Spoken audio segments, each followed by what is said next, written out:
cry that echoes across the golden African savannah, where the laws of predator and prey are etched in blood and dust. Yet in one unforgettable instant, those laws are broken by something greater than survival: compassion. Picture this: the horizon burns orange beneath the rising sun, the wind hums low over the endless grass, and rangers, weary yet vigilant, watch the daily rhythm of life and death unfold. But on this morning, they would see something that would stay with them forever: a massive silverback gorilla, a being of unimaginable power and wisdom, stepping out of the tree line to protect a fragile, trembling baby impala from the certain jaws of hunting lions. The wolf shall dwell with the lamb, the leopard shall lie down with the young goat, and a little child shall lead them. In that moment, the world felt the verse breathe to life, as the mighty shielded the weak, as the brute strength of the wild bent toward mercy. And in that cinematic silence, when even the wind seemed to hold its breath, the rangers felt their own hearts crack open, reminded that survival alone does not define life. Connection does. And here, before their very eyes, connection was rewriting the laws of nature. Imagine the scene in its fullness, not just as a story, but as a living vision unfolding in front of you. The grass swayed in great golden waves, an ocean of land shimmering under the soft haze of morning.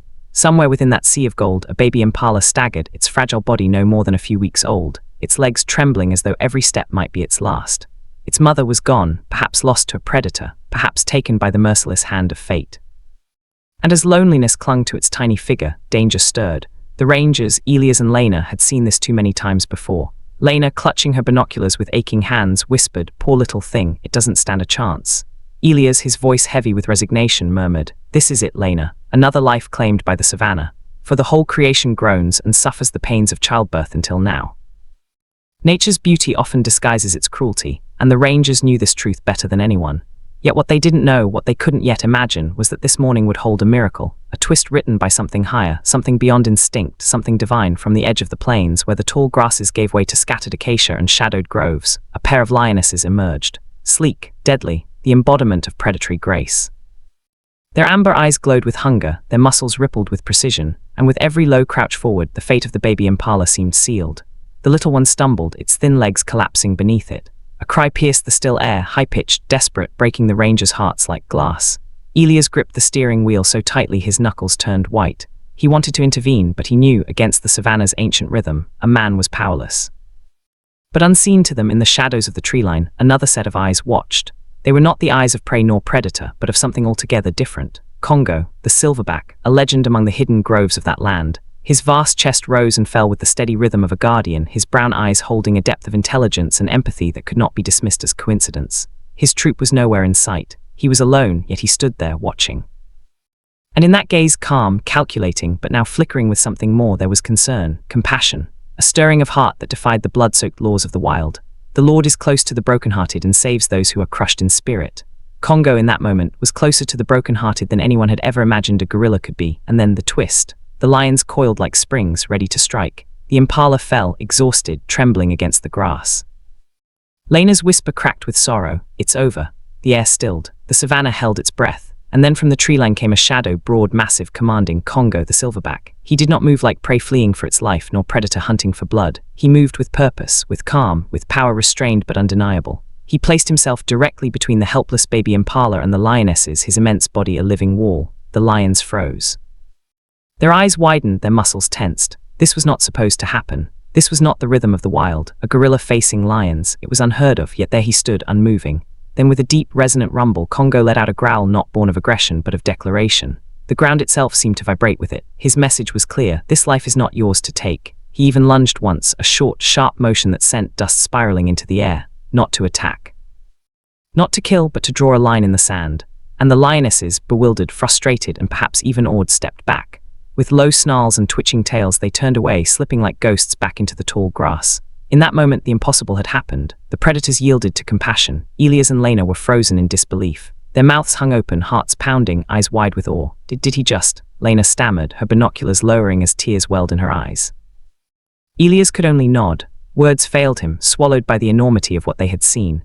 He had witnessed elephants mourn, lions show affection, even crocodiles bask beside hippos without violence. But this, a gorilla standing down lions for an impala, this was beyond science, beyond logic. This was soul. And as Congo stood over the baby impala, his massive frame shielding its trembling body, time seemed to stop. The dust of the lions' retreat settled. The silence was so pure, so sacred, it felt as though the earth itself paused to honor the moment. The rangers, tears slipping silently down their cheeks, knew they had just witnessed something holy, something that would echo across their lives forever. Greater love has no one than this, to lay down one's life for one's friends.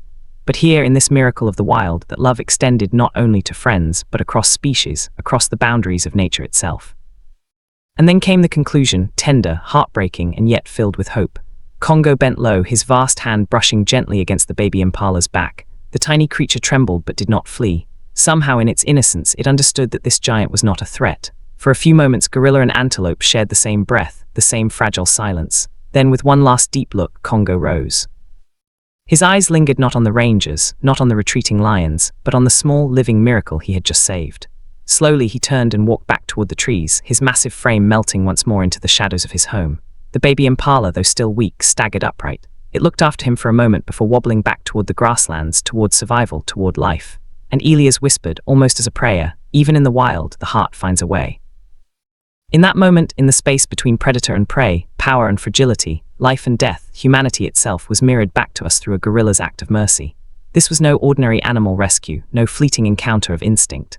This was an emotional, true story, a dramatic wildlife rescue, a heartwarming animal video that will live forever in the memory of those who saw it. A viral YouTube story waiting to touch hearts across the world. A reminder that the bond between animal and humanity runs deeper than science, deeper than survival. Sometimes when the wild speaks, it does not roar, it whispers. And if we listen, we hear the truth. Compassion is the greatest strength of all, a cry that asks us to pause, to listen, and to recognize the unexpected threads of mercy woven into the fabric of the wild. The rangers held their breath as the mighty silverback, Congo, loomed over the fragile baby impala. The lions were gone, their roars dissolving into silence, but the tension remained heavy. Would he harm it? Would he crush it with the weight of his immense power? Or was there something more at play, something so rare, so profound, it would change forever how we view the animal kingdom? The savannah, a land where predator and prey are bound in a dance of survival, now played host to a miracle. Blessed are the merciful, for they shall receive mercy. For the first time, mercy stood taller than hunger, louder than instinct, and deeper than fear. The rangers felt their souls quake. They had come expecting survival's cruel script, but what unfolded instead was the poetry of compassion written in the dust of Africa's plains. Congo did not lunge, did not grasp, did not harm. Instead, he lowered himself beside the trembling fawn, his great arms resting gently on the earth, his dark eyes scanning the horizon with vigilance. The impala quivered, its chest rising and falling in rapid bursts of fear, yet it did not flee. Perhaps it knew. Perhaps it sensed that this giant, a being who could crush trees with his bare strength, had no intention of taking its life.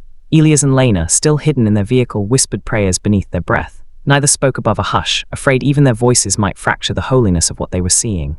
For hours, Congo sat as though he were the guardian of something sacred. His eyes followed every shadow, every sway of the tall grass, every distant call. And when the wind carried with it the low rumble of another lion far off, his body tensed, his chest expanded, and his gaze sharpened into the promise of defense. The Lord is my rock, my fortress, and my deliverer. And on that morning, too,